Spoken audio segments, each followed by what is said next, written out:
മലയാളത്തിൽ നിന്നൊരു നടനെ ആദ്യമായി ഫാൽക്കെ അവാർഡ് ലഭിച്ചിരിക്കുന്നു.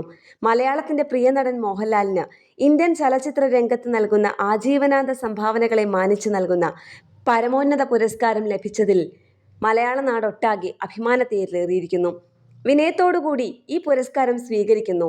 ഇത് തന്റെ മാത്രം തനിച്ചുള്ള നേട്ടമല്ലെന്നും തന്റെ യാത്രയിൽ ഒപ്പം ചരിച്ച ഓരോരുത്തരുടേതുമാണെന്നും ലാൽ കുറിച്ചു.